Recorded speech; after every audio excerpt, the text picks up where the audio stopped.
let's now look at tonight and what we've got coming up. Well, I'm interested in Harvey Nash, have been for a long time, a follower of Harvey Nash, let's say.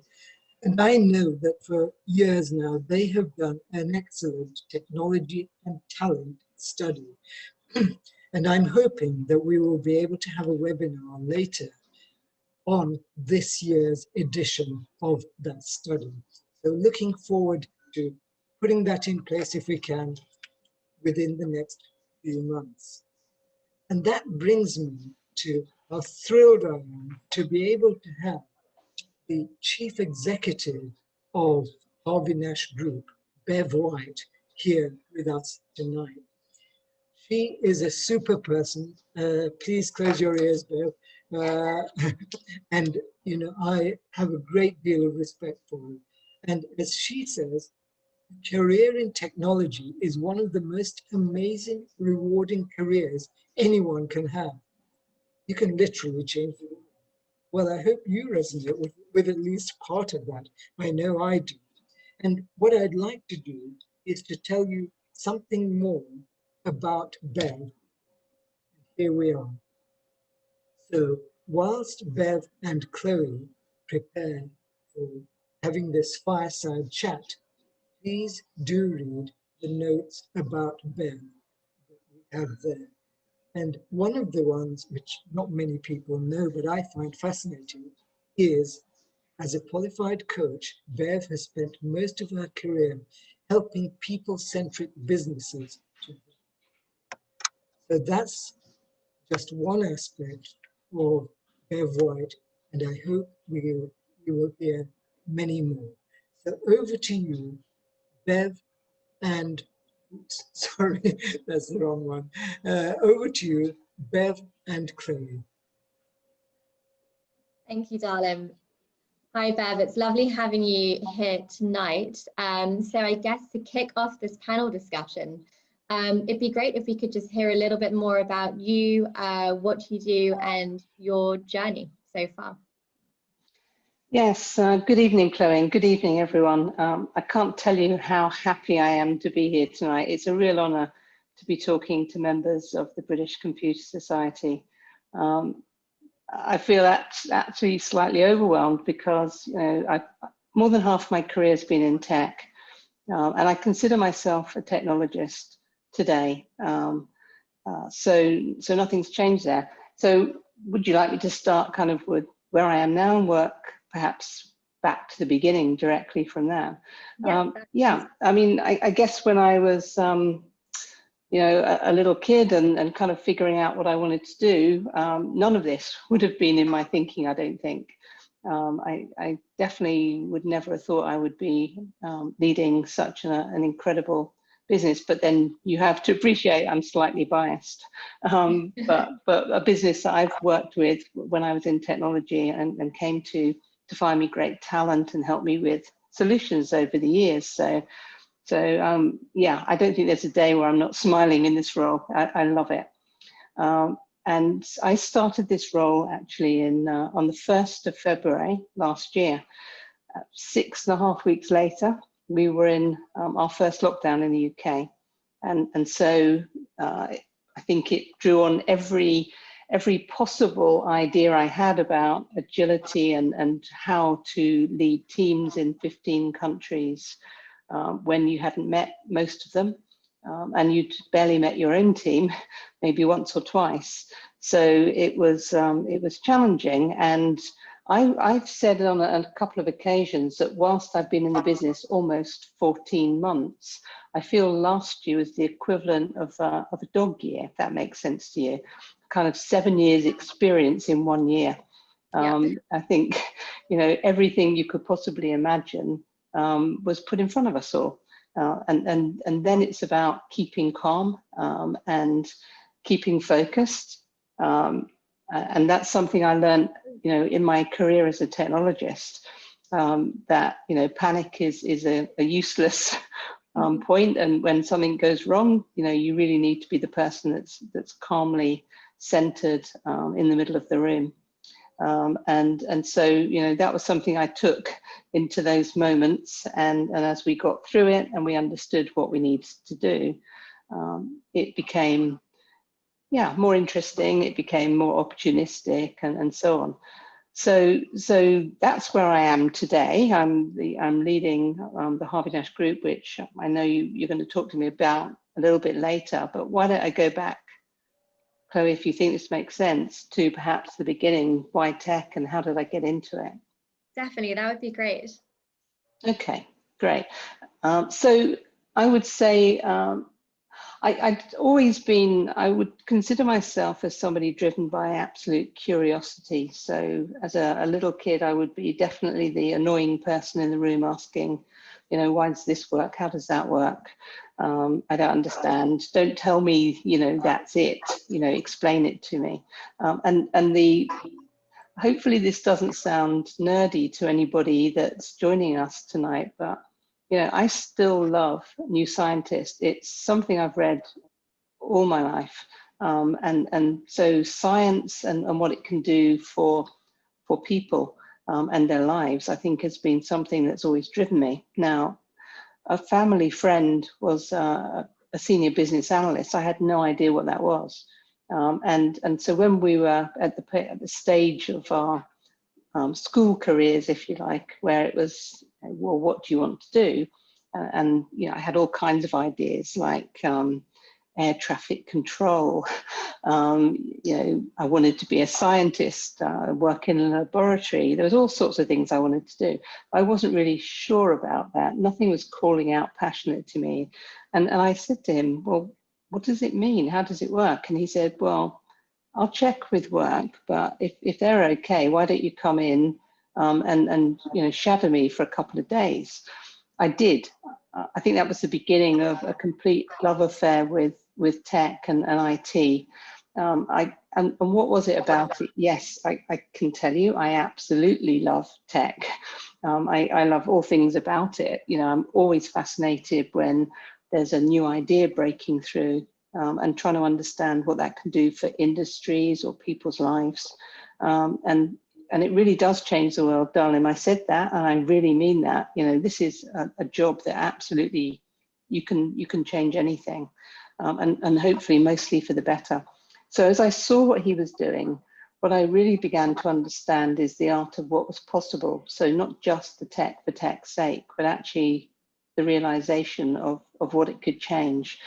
And so I decided that I would basically go study more and go and get a degree in this space. Now, I remember my very first day when the dean of the faculty came into the room, and there was probably 5 women.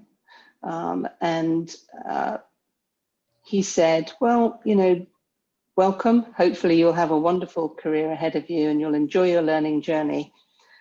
Don't do this. I advise you step out now if you're not prepared to be in the middle of some really tough things. Some projects will really challenge you because they will impact things that not everybody will buy into or will want. Change is not always welcomed. So as you can tell, I remembered that to this very day. But I'm not somebody who shies away from a challenge. And so off I went. I had an incredible time learning, met some great people. My first job was with IBM as a graduate trainee. And I learned so much. What an incredible business for beginning your journey as a tech person. So, you know, literally the sheer amount of training I could go through and did go through was phenomenal, mixed with real life experience. So, you know, going out along with really experienced people into clients' premises and understanding what their business issues were and how they were trying to solve them. But I realized probably 18 months, 2 years into that I have to say, and I see your next speaker on the 19th of May says that she sees herself as an IT rebel. I have to say, I grew up as probably the child that said, if somebody told me to go left, I'm going right. Even though left might be interesting, right's going to be the way because someone told me to go left. And in those days, IBM was very much about an incredible business, but very much about the IBM way. And I guess as I kind of progressed, I struggled more with that. And so was more interested in perhaps understanding different cultures. And actually, IBM had a client that they said, look, you know, we think you'd be perfect for them, and introduced me to them. And it was an electrical wholesaling business owned by a family. And off I went. But Chloe, tell me, is this, if you want me to stop or slow down or explore something? No, I think this is great, and I can definitely relate to the sort of big company first experience and the opportunities you get in it. Yeah, I mean, for myself, it's also been a great sort of learning experience, and can definitely relate on the big company, multiple opportunities, and a great way to start your career sort of message. And similarly, also mine started with shadowing someone from the company. So yeah, a lot of similarities sort of drawn, I can see between sort of my journey and it sounds like yours. But it'd be great to sort of hear how you, I guess, how you got into the Harvey Nash group, how your journey led towards where you are now. Yeah, so if I speed that bit up, I mean, it's interesting. The lessons I learned from a family-owned business was great, because it's a very different culture. So I went from one end of the spectrum to a completely different end. And actually, I learned, you know, things like good values. I think good values like, you know, I worked for the chairman directly, and if I didn't answer the phone within 3 rings, even though his office was next door to mine, he would be standing in front of me in a few paces, giving me some friendly advice about the value of picking up the phone quickly. A client could be on the end of it, and so on. And so those were, you know, really good things that were instilled into me. I had some terrifying moments where, you know, members of the business didn't want what I was bringing to them in terms of change. Reminded me of that conversation back, you know, on day 1 of my degree course.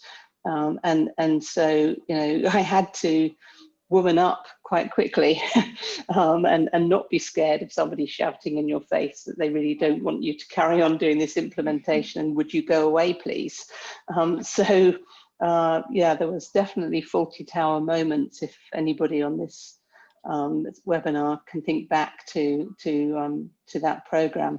And so, you know, as I progressed through my career, I got the opportunity to work with some amazing businesses, spent time working overseas, lived overseas in the States, and lived in Poitiers in France, traveled extensively.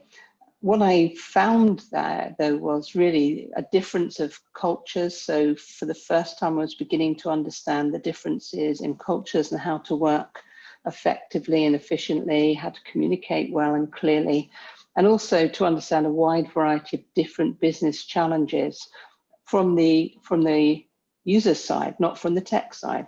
And I learned very quickly that actually, if you really understand it and walk the process, you know, actually, I remember in one business, in one of the Schlumberger businesses, I went out on the shop floor and they were manufacturing transducers. And for those of you who want to know about the intricacies of transducers, trust me, I can tell you in detail. It's fascinating. But many people I've sat next to on a plane have asked me to stop. But in order to understand how to improve the manufacturing process and support with better tech, I went and worked on the shop floor for a week or so. Of course, they threw my product away, but I could understand then, looking upstream and downstream, you know, what I needed to do from a tech perspective and a process perspective in order to help the business do what it needed to do. When I was in NTL, you know, going out and sitting in call centers and answering the phones to frustrated and annoyed customers who perhaps had got the wrong bill, or, you know, they hadn't got their service connected on time, you know, it makes you really focus your mind as a technologist about the billing system and the, you know, the operational systems that go behind it, going out into people's homes with the install teams so that you can understand what happens there and what tech can help. And then seeing your services used live out in the field is just fantastic. Also quite scary if people are not that fond of them. So, but, you know, I think I grew up and learned a lot about business. And during all that time, I took an MBA as well. because I really wanted to equip myself with the language of business and some tools that would help me understand how to build strategy from a business perspective and to link that with technology strategy so that one married the other, as often it doesn't still. So that was important. And then at some point, I was contacted by a headhunter who asked me about joining a company called Penna. And I was curious about that. At the time, I was really into sailing, still am. And I'd been asked and had been accepted onto Around the World Sailing Challenge. So I just, so I decided, so I was training for that, prepared for that, had really got ready to move on and do that. That would have been 9 months of my life on the water. And I haven't done it yet. I'm going to say yet, right? But nonetheless, what happened was Penna contacted me and said, we'd love you to come and work with us. Will you come and meet us? And actually, they were a pretty small company at the time compared to the companies I'd been in. But I was curious. The headhunter was a really good headhunter, and she really knew how to hook me into taking that meeting. And when I met them, and actually I met 13 people. Wow. I mean, actually I remember talking to the chief executive when I did actually accept the job and said to her, you need to fix your processes here. If you don't know after 4, possibly 5 meetings that somebody's right for your company, something's wrong. And she did, to her credit, she really did. But I found myself then in a consulting business, which was really interesting. And I'd worked with consultants, but they were working for me. I'd never worked in a consultancy at that point. And that was interesting. And very soon after taking on my tech challenge, they asked me to take on the role of COO. And so I had a whole variety of different things to do. I had responsibility for operations in recruitment businesses and consulting businesses, coaching and assessment businesses. All of those things were fairly unfamiliar to me. So I did what stood me in good stead up until that point, which is go into the business, follow it through, understand, sit in on coaching meetings, understand how assessments take place. I actually got trained as an assessor, level A and level B qualified, because I wanted to get into that and understand how it all worked and what I would need to do. So having gone through the COO role, I was then asked to take on one of the businesses to run as an MD. Again, Chloe, I'm going to stop for a second. Tell me, is this the direction you would like to go? Because I want this to be helpful and useful. No, I think this is, and it'd be great to hear sort of if there were any challenges that you may have faced in getting there. Yes, well, lots, because I think I would, lots, and lots of things I really learned about myself and what I needed to change. It's really interesting. In my early career, and I don't know, maybe I'm alone in this, so maybe you can tell me if you experienced this too, and maybe others later on might want to share their thoughts. I had this view that the truth was the truth and facts were facts, and therefore if you did your homework and gathered all the facts in, then you had a very clear direction forward. Actually, of course, life's more complicated than that. And quite often the lens of people's perspectives, is built up over years of experience. And so I would find myself across the table from somebody who had a polar opposite view. We were looking at the same facts, data, but we had completely different views on the outcome. In my earlier career, I would fight my corner robustly and be puzzled by why the other person or the other people had a very different view. I soon came to realize, especially as I went into coaching, became a coach myself and trained as a coach, became an assessor, I realized, actually we're shaped by so many things, and they're very powerful in terms of the way our decisions get shaped. So a challenge to myself there to actually learn more and take on more of what happens in the real world. Yeah. I definitely came across, no doubt about it, I'll tell you an example of where I mean diversity inclusion nightmare. So I remember I showed up for my first international training course. I was so excited. I was really excited. It was in a chateau right out in beautiful French countryside. There was no other company running their course there. And it was going to be a truly international business event. So I'd be meeting people from all around the world.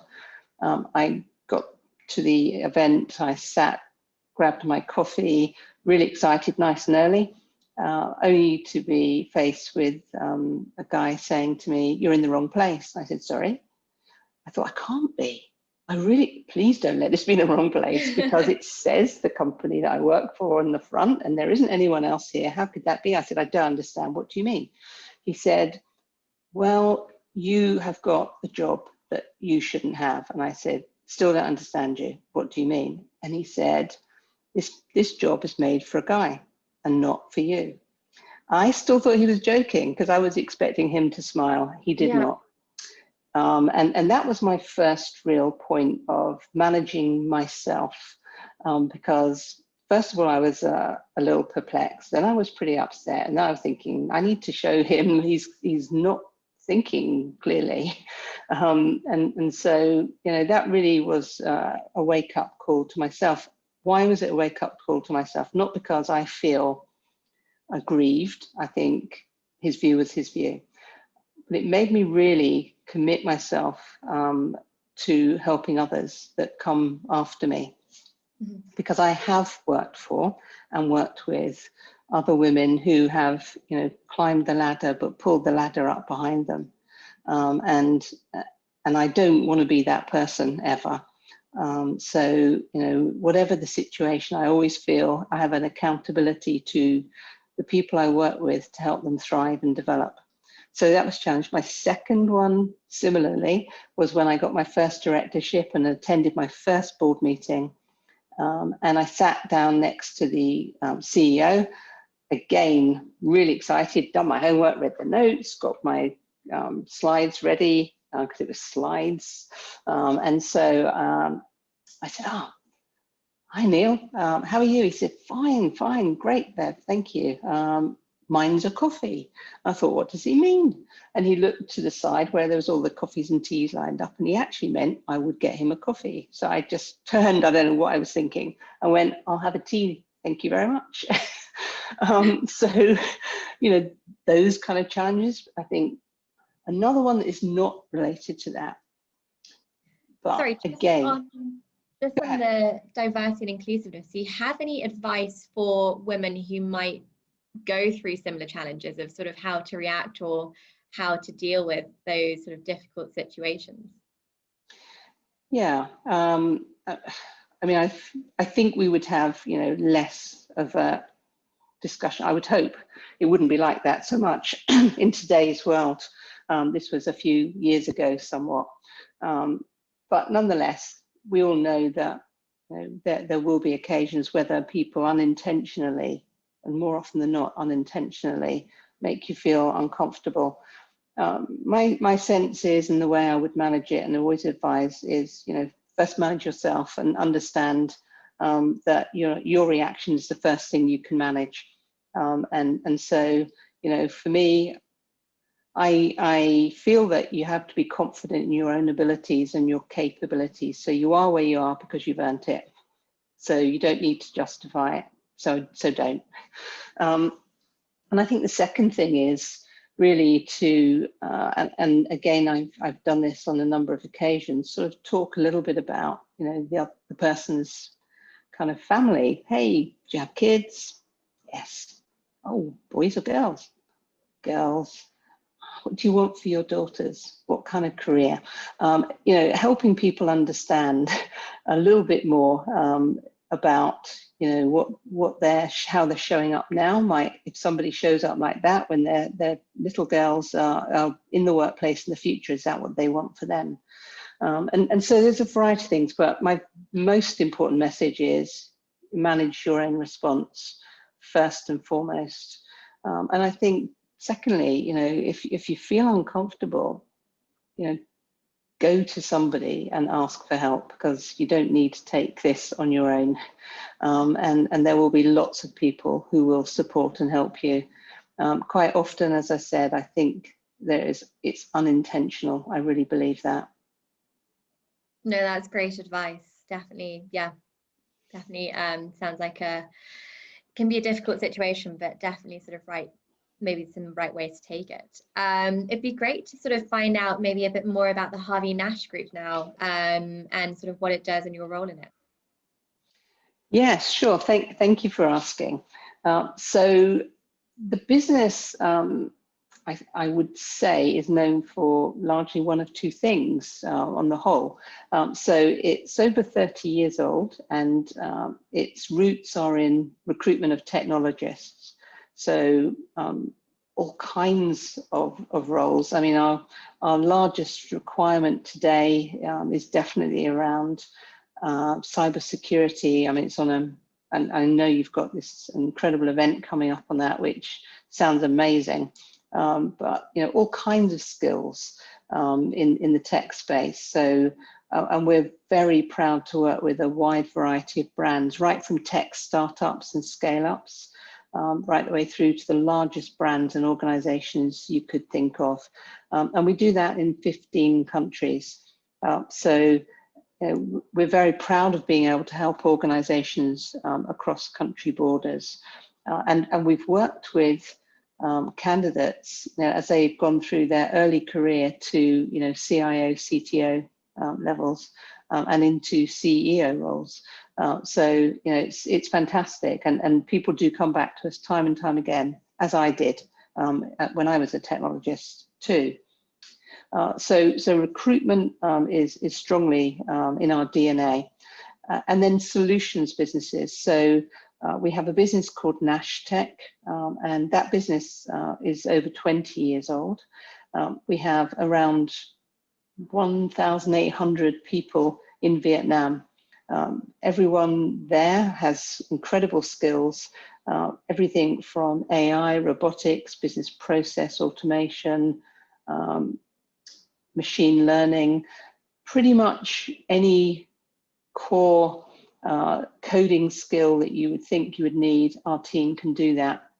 They're technology agnostic, so they do everything from helping organizations transform on their digital journey to taking legacy but really important systems and managing them when they're no longer viable to do that in-house, or perhaps the original provider of that is no longer doing that, and we'll surround those with then modern technology to help them leapfrog onto something in the future. So that would be the second part of our business. Alongside that, we have a business called Crimson, who is very famous in the UK. It's a Microsoft Gold partner, incredible business, helping organizations again transform it using core Microsoft platforms, and so very proud to be working with that business. And then we have a business called Alumni, and they work at the executive search level. Again, so they're very strongly based in the Nordics and in the UK and Australia. They also work with boards, so they help boards become more effective, have to also be very technology savvy, because I think all boards need to know the language, understand the direction of travel of technology and how it can help their businesses to thrive. So that's our business. And as I said, we're in 15 countries and growing rapidly. We're a £1 billion plus turnover business. Sounds very interesting, and it sounds like the work you do is incredibly interesting. It'd be really great to know, sort of in this challenging environment, from your perspective and in line with recruitment and people's careers, if there are any sort of really big opportunities or any sort of gaps in the market, maybe where people could focus their skills or build their skills to sort of boost their career in the current market.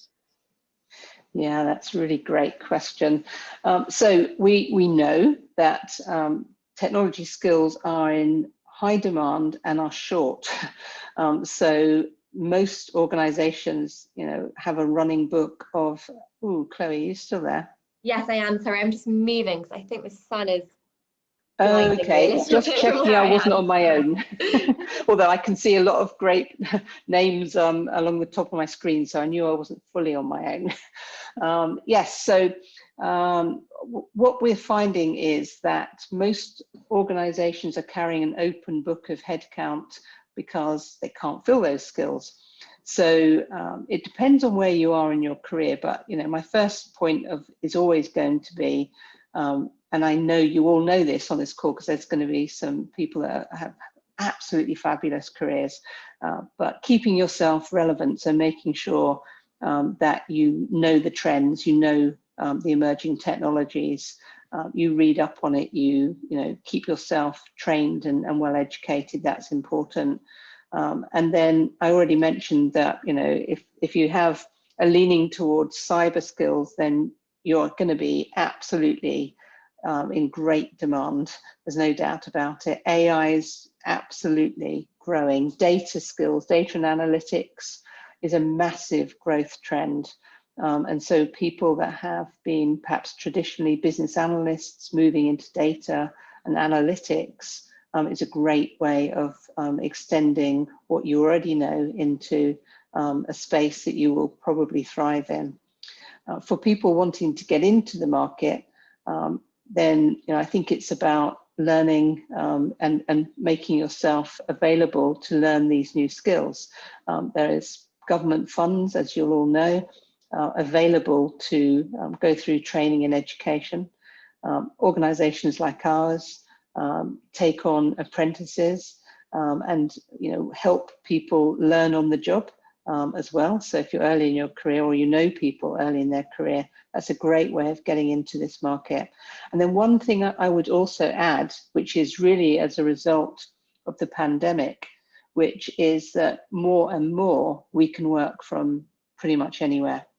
And so we're finding that if we're talking to our clients about sourcing candidates, perhaps for the UK, where there are really short supply from overseas. And that doesn't mean they need to come and work in the UK. They can continue to work and live in their home country. So we're doing that for quite a few clients. There are a lot of cases where organizations are now asking for remote first. So very much wanting people to work from their home location. And from a diversity inclusion perspective, I think this is fabulous news. It really is. All of the barriers that might, show up for, somebody needing to look after perhaps a young family or even a parent, perhaps to be a carer of some kind, couldn't necessarily travel to an office on a regular basis, but can actually work from their home location. Suddenly there's this new world opening up, which I think is wonderful. Definitely. Yeah, I think a few of us might have benefited from some of those perks. And I think especially sort of along with the D&I aspect, the sort of work-life balance of working from home is also so much better. I mean, just being able to sort of go on a walk at lunch, cook your own lunch at home, which is, hot and fresh. It's a great sort of time, along with the challenges it poses, but there are also a lot of benefits of working from home for sure. But yeah, no, it'd be great to maybe find out a little bit more about, so on the diversity aspect, there's sort of a strong priority of it and really sort of trying to push that in the workplace. Has that impacted sort of work that you do or some of the work that you've seen your clients provide? So I'm going to start with saying two things. One is it's very easy to go on the front foot and talk to clients about what they should be doing, but I can only do that if we're doing it ourselves. So we are really taking time to really make sure that we do things in a sustainable way for our business. So we're not interested in box ticking exercises at all. We are where we are through systemic processes and decision making, things are hardwired. And so we know, for example, that the number of women at the top of technology has hardly changed in the last 10 years, which you could be disheartened by. I try not to be. I try and look, positively that actually this will change, especially now with these new ways of working. I think, it's leveled the playing field somewhat more, which is good news. But what I mean by that is, so we've put a diversity and inclusion council in place across all of our geographies, across every one of our brands. And so people voted themselves into those. They felt a passion to make a difference. I consider myself a servant of the council. So my job is to, first of all, educate myself well. I don't expect others to do that. I need to remove any barriers that people perceive to us being able to change. And I know that this is not a quick fix. So, the board and myself need to be well educated. We need to be highly supportive, and we need to change things, in 100 different ways, or 1,000 different ways, possibly even. And so we're working hard on that. At the same time, we work with our clients. And so, we're making sure that we are talking to them, challenging ourselves about how we go find people in the markets, where we find them, continuing to just use the same methods gets the same results. So we have to change things. Now that can be a little bit scary, when a client is absolutely desperate for a particular skill to come on board, but actually, the outcomes are phenomenal. And so counselling a little patience, perhaps, bringing on a freelancer while you find the permanent person is a way around that. But so we're doing both for ourselves and with our clients. No, that sounds great. And I guess sort of a last question from me, maybe before we go on to the audience's questions. Is there any sort of tips or tricks on how to succeed in your career? For those who may already be in tech or wanting to join tech, is there anything you can do to sort of really propel yourself? So the first thing I'd say is I would get a mentor. I think that's really important. And over your career, your mentors will change because your needs will change. Why a mentor? I think it's really important. A mentor's going to believe in you before you believe in yourself. They'll throw the door open and shove you in front of an opportunity whilst you're still spluttering, going, hang on a minute, I'm not ready.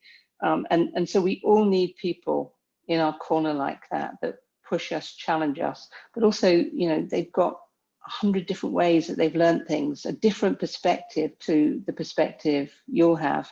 And so right the way through my career, I've really valued that. And then, by the way, it's not easy to work with a good mentor. A good mentor is really going to challenge you. Definitely not, just accept that you're right, but actually going to ask you to think about things in a different way, do your homework, try something different, be brave, be bold. I think that bit's really important. So get a mentor. I think the second thing is, and I said it a few times already this evening, this has to be about going business side, and I'm 100% certain everyone on this webinar does this anyway. But know the business from the business side into the tech. That bit's really important. You can speak with real authority when you've been out, tried the work, done the work, seen it in situ. You've got real life examples, you've got evidence. And I don't know how many times, as a technologist, I was presented with, supposed facts about, well, it doesn't do this, and because list of, ideas and thoughts, which I could then counter with many examples with evidence of where they might be right or where they may not be right. But I think it gives you a position of strength if you've done your work and done your homework. Relevance, keep educating yourself. That's really important. You know, there is no time at which you can ever say, I've learned enough. And again, the fact that everyone's on here tells me that everyone knows that. So I think the day I stop learning is the day I stop breathing. So hopefully not anytime soon would be the point. Definitely, that's great. So maybe if we turn to some of the audience's questions now. So we've got one from Neville, and this is on D&I again. So what has been implemented by you for the BAME community and who may face accentism and other challenges? Sorry, may face what? Accentism, I think, and other challenges. Okay, I should, sorry, the questions are there. I can absolutely read them. Sorry, thank you very much for the question. I will not tell you that we have things all sorted in Harvey Nash. We are very much early on our journey. As I said, what we have is people volunteered themselves in to work in our Diversity and Inclusion Council. We are looking at all aspects of diversity and inclusion. I think if I look at my board is, I'm the only female on it, and we are all white. And so that is not okay. And so, you know, we have to ask ourselves, how will we change? Why are we like we are? We cannot possibly be representative of our clients and the communities if this is the case. So we are basically working systematically, looking at every aspect of what we do and having our people lead on that. We're bringing in advisory guidance from people who are real experts in the fields, people who have been there way ahead of us and know, you know, what we should be doing and how we should be educating ourselves and what we should be putting in place and what we should be removing. So I wish I could answer your question in a more full way, but Neville, I would love to speak with you. And if you can reach out to me, or give me your details, I will very much have a conversation to tell you what I'm doing. And if you can give me some advice and guidance, I would willingly take it. We're really on a journey and we've got a long way to go. But I will tell you this, that every day, I really mean this, you know, we look behind us to the day before, we are looking to be slightly, you know, better today than we were yesterday. And in a year's time, we should have come a long way. And in 10 years, we won't be talking about this because we should absolutely, you know, be thinking, this shouldn't be something we're considering. And yet it is. And that's the sadness for it. Thanks, Beth. And another question from Paramita. Apologies if I pronounce your name wrong. So is the Harvey Nash Group a kind of contract organization who provides contractors to different clients? We do provide contractors. We have over, I think the last count was around 10,000 contractors out with various clients, and contractors come back to us again and again, which is great.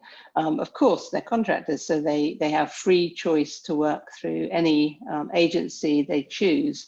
We like to think that we help and support them and find them really interesting projects to work on around the world. But we are working again from anything from a startup and scale up to, you know, really huge organizations with groundbreaking projects.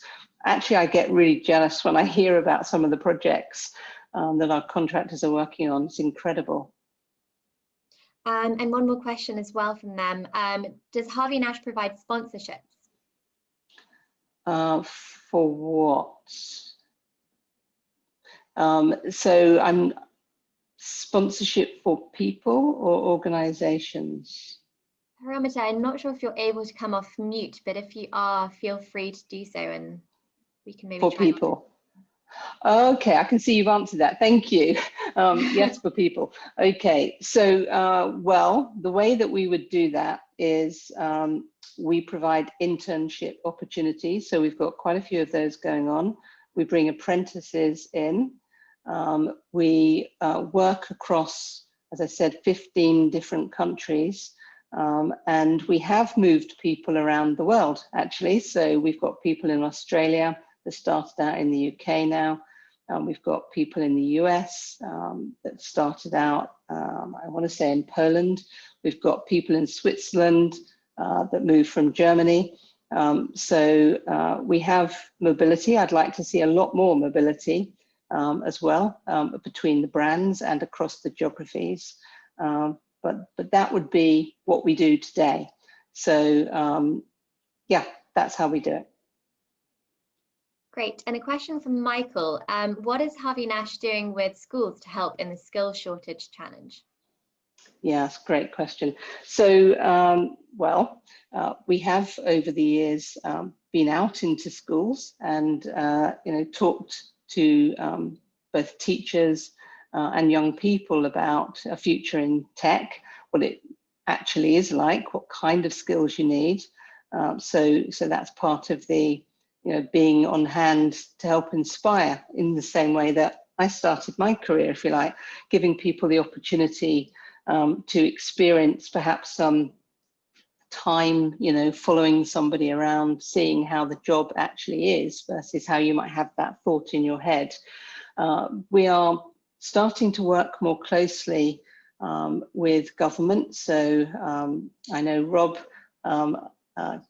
is our marketing director, is actually on tonight. So he and I are working extensively to help guide and influence and help write policies to ensure that the future world of work, and I mean the immediate future world of work, really takes into account the educational changes that need to be made in schools and universities to prepare people for a career in technology, which is changing so rapidly. Regrettably, quite often when people are going through their university degree, for example, aiming for a particular job titles and job types are changing and going out and being replaced by new skills, new jobs that people perhaps aren't as prepared when they go out into industry as they could be. So we're trying to get closer, and we are getting closer to government to help guide that too. Great. A question from Maureen. Should you pay for a mentor? So for example, a sum per hour. So apparently they were told in Women in Telecoms and Tech that you need to pitch as a startup to investors. And in order to do so, you need to pitch with a man. Is that true? Oh, wow. Okay. I hadn't heard that before. You can, of course, go to a variety of different organizations that have coaches and mentors on their books, and many of them will be fantastic. I would always advise that you ask about their accreditation. So EMCC is an accreditation body for coaches and mentors, where they are put through some very rigorous training and on how to provide real value and support to people. So if you're going to go down the paid route, then I would ask those questions.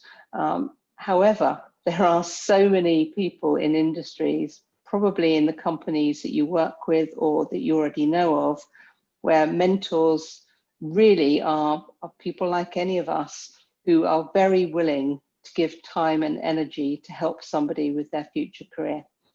And my sense is, if you're in a startup and scale up situation, then it would be useful to speak and find a mentor that's perhaps been there, done it before, and has the relevant experience. The experience bit for me is the important part.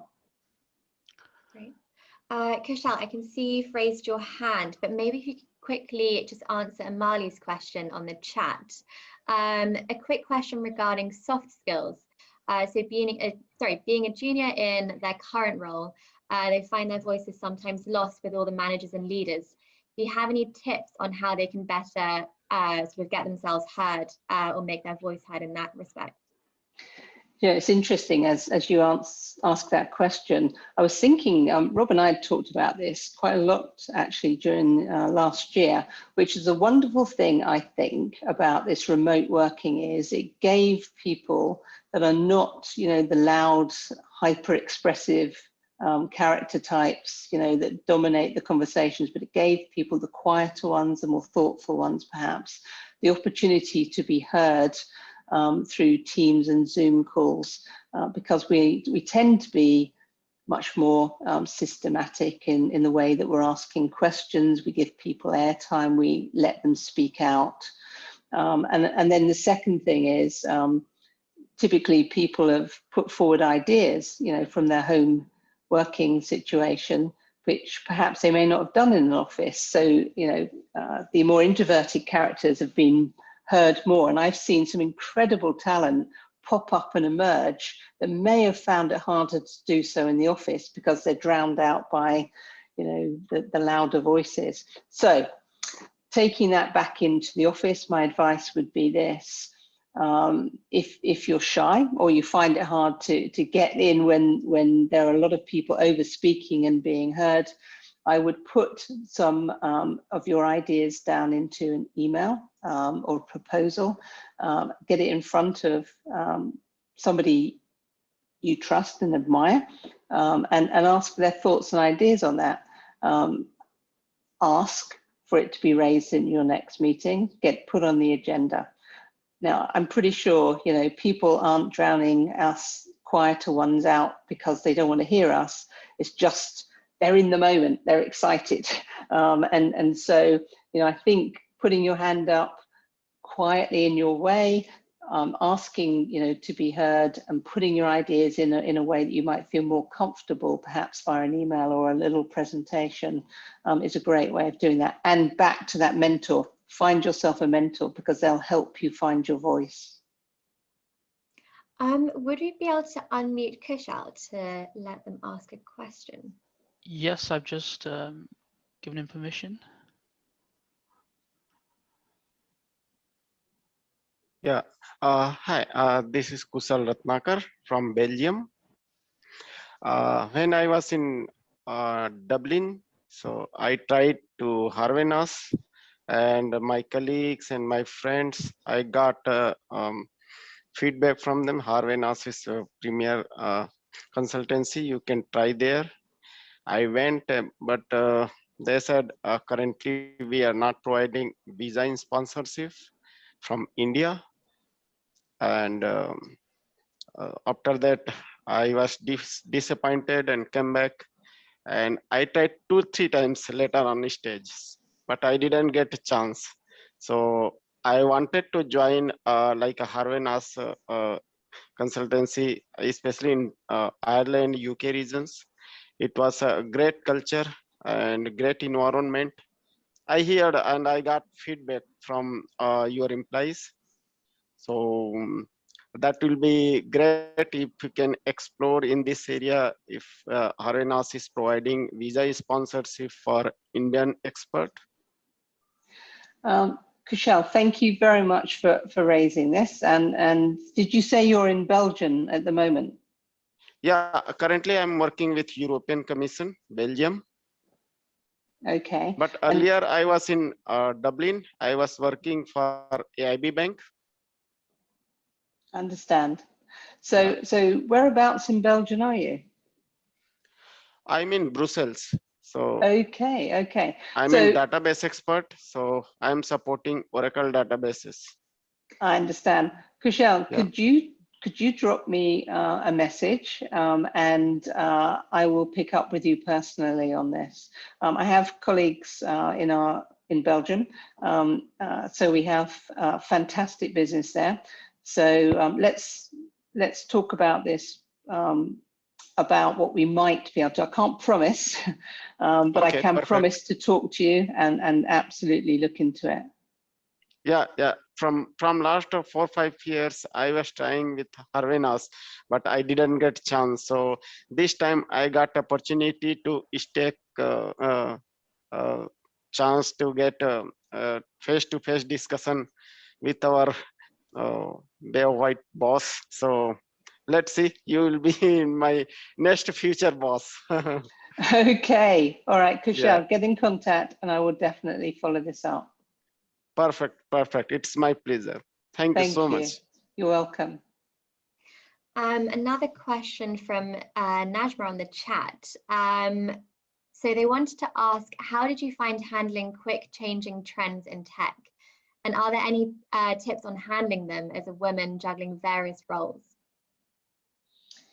Changing trends, goodness, yes. I think, actually that phrase that was kind of kicked around about 5 years ago, the VUCA times, the volatile, uncertain, times. It's a bit like being in a plane, isn't it? And when the plane drops suddenly because it's hit turbulence, it rights itself, and people have had a shock, but you get yourself gathered together again. It's a bit like that.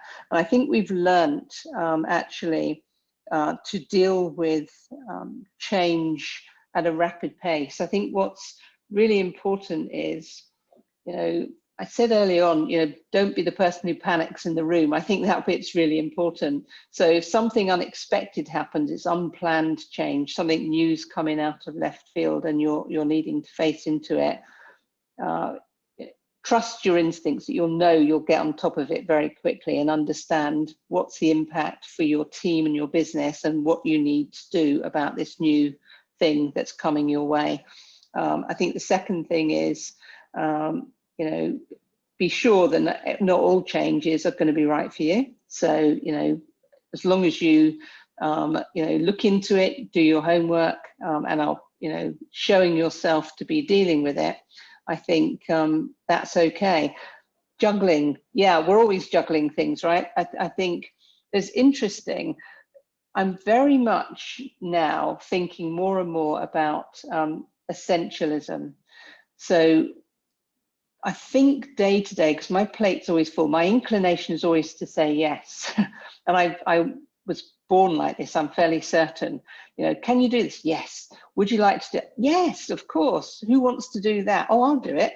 And of course, suddenly your plate is full and the hours still haven't changed.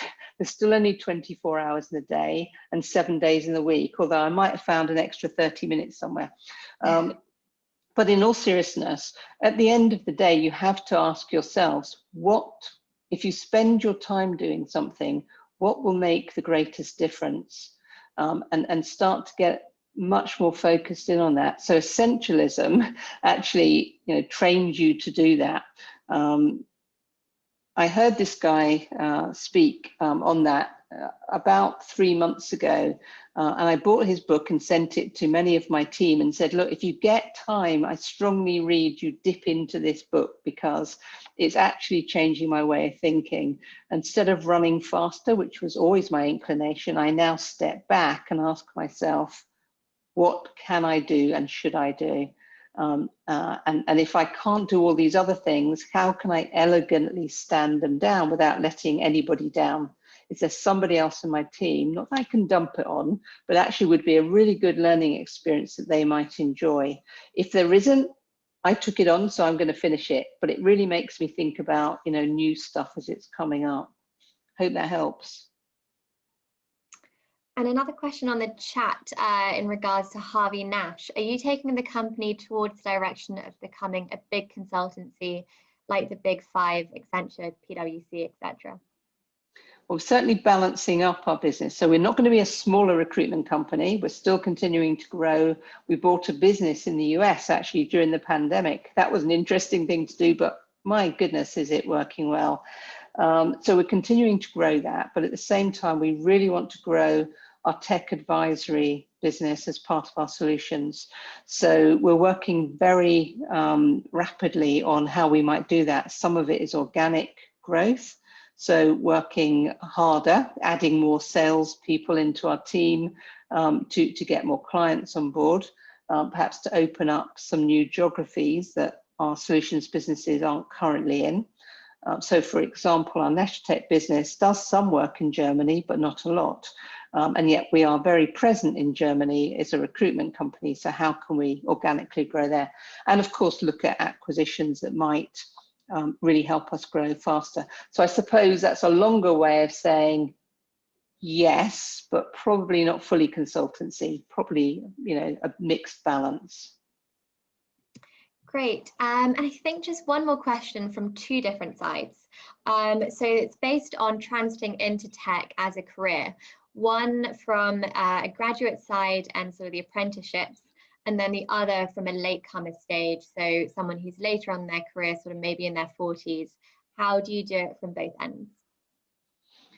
Well, I can tell you an example, a real life story here. So in our Crimson business, and if you know of people, please feel free to tell them to apply, because we're already thinking about our next year's academy, or this year's academy. So we run an academy every year in our Crimson business in the UK.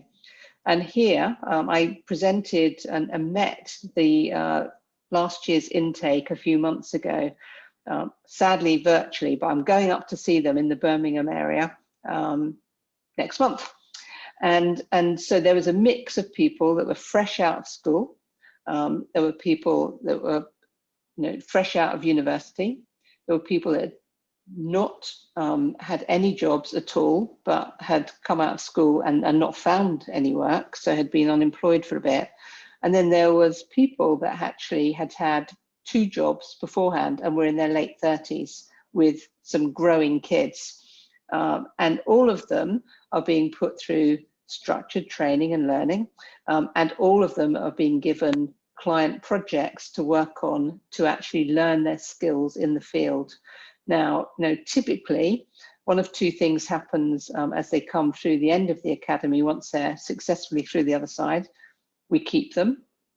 We help them find another job out with one of our clients, or our clients snatch them before we got a chance to do anything about it.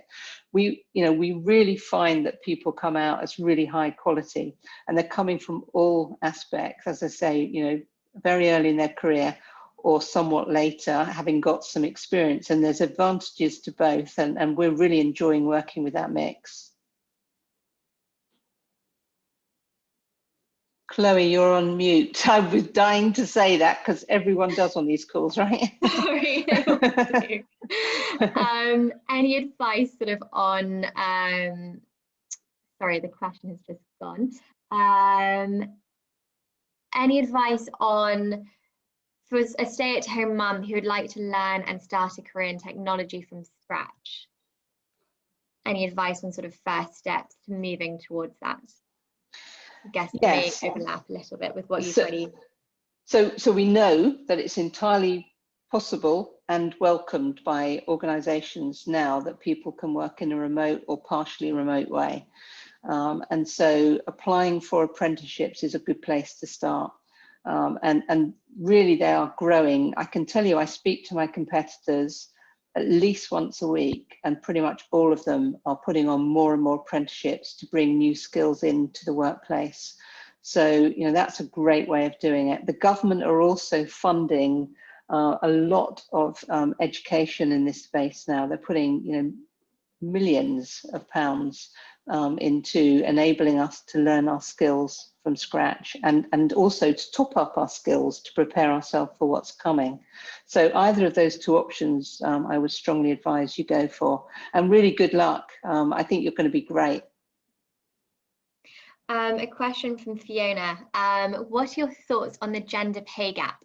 So for example, I was working as a principal engineer and found out my junior male colleague was paid more than they were. What is your view on sharing pay and rates information and ensuring pay equality?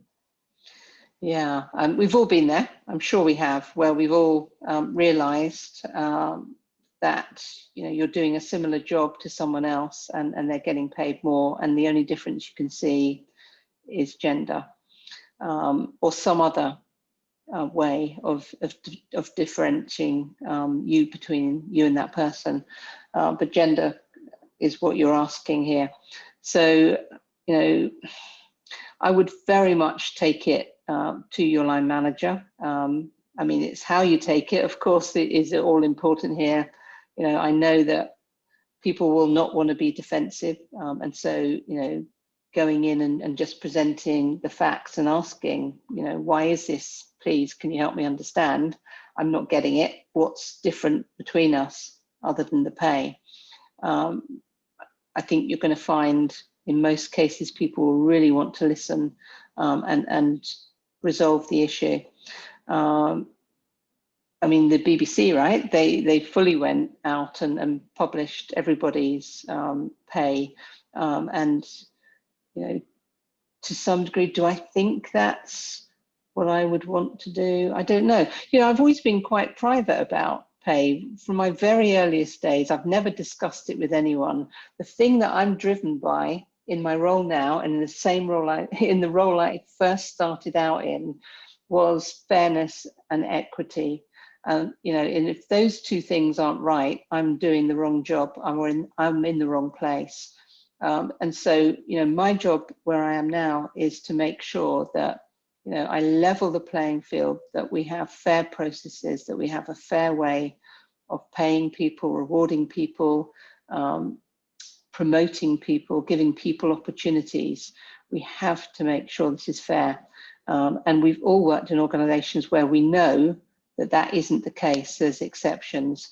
So, you know, I think more and more people in my role are very much driven to get this right and to eliminate that.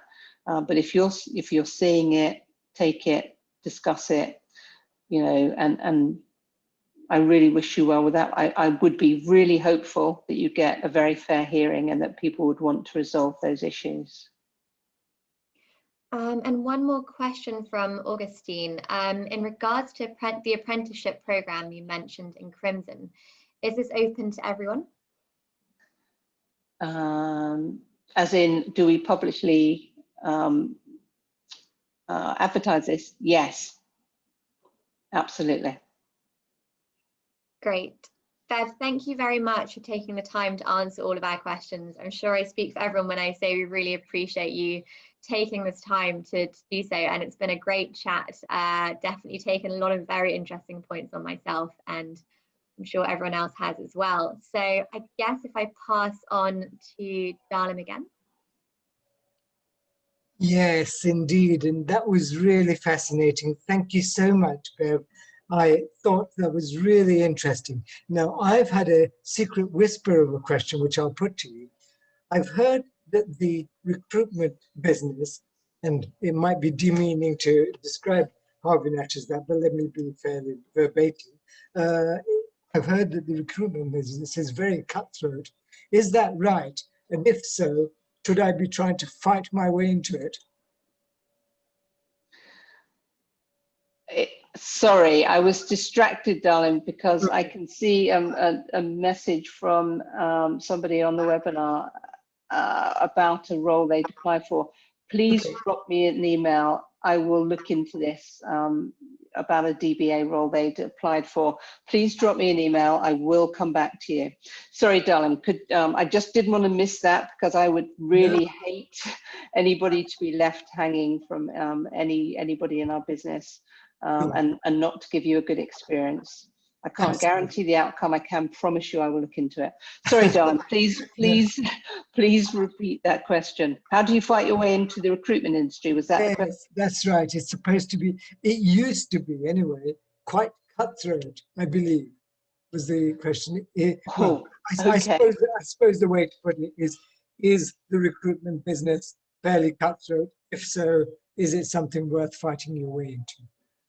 I don't believe it's cutthroat. I think it's a great place to learn about business. I think it's harder than people think, and so I think quite often people are a bit surprised about the sheer volume of work that you do on behalf of your clients. If you want to really provide a quality service, and as some people have already experienced, maybe we won't get it right all the time. But nonetheless, it's hard work, but you really get to know about a lot of businesses and what they need, and a lot of different cultural dimensions. So it's a great place to start, even if you don't finish your career there. Well, I think that's a great answer. And that goes for your other answers too. along with some very expert steering by Chloe. So I would like to extend our thanks from everybody, I'm sure, to both of you, and especially to you, Bev. That was a really super session. Now, if Thank you. anybody, thank you. Now, if anyone has any further points for Bev, perhaps, Bev, we can collect them and forward them to you. Yeah. So feel free to enter any other questions into the chat in the next 4 or 5 minutes, and we will try to collect them and direct them to them.